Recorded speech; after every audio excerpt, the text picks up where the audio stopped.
32, 21, 11, 5 ये सिर्फ संख्याएं नहीं हैं, ये मानव जाति के पतन की कहानी है।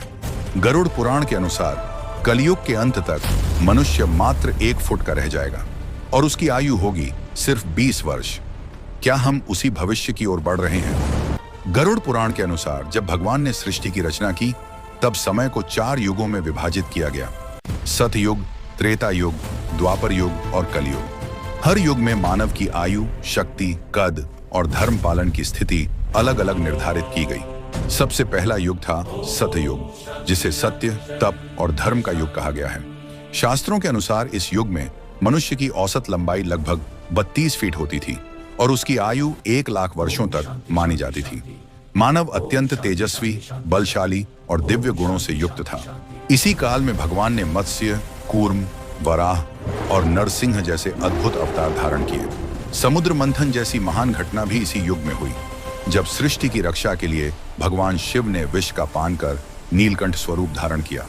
इसके पश्चात आया त्रेता युग। इस युग में धर्म का प्रभाव कुछ कम होने लगा।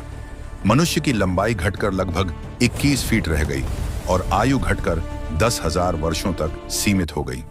इसी युग में भगवान ने वामन, परशुराम और मर्यादा पुरुषोत्तम श्री राम के रूप में अवतार लेकर अधर्म का नाश किया और धर्म की पुनः स्थापना की। तीसरा युग था द्वापर युग, जहां पाप और पुण्य का संतुलन लगभग बराबर हो गया।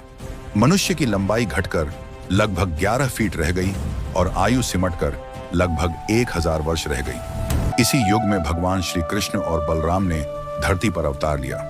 महाभारत जैसा महायुद्ध हुआ, जिसने धर्म और अधर्म के बीच अंतिम निर्णायक संघर्ष को जन्म दिया।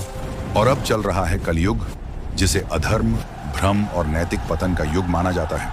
आज मनुष्य की औसत लंबाई केवल 5 से 6 फीट रह गई है और आयु घटकर लगभग 60 से 70 वर्षों तक सीमित हो चुकी है। गरुड़ पुराण में संकेत मिलता है कि कलयुग के अंतिम चरण में मनुष्य की आयु मात्र 20 वर्ष रह जाएगी और उसका कद केवल 1 फीट का रह जाएगा। जब अधर्म अपने चरम पर होगा, तब भगवान विष्णु कल की अवतार लेकर पृथ्वी पर धर्म की पुनः स्थापना करेंगे। अगर आप भी मानते हैं कि कलयुग का अंत निकट है, तो कमेंट में लिखें जय श्री कल की और इस रहस्य को आगे जरूर बढ़ाएं।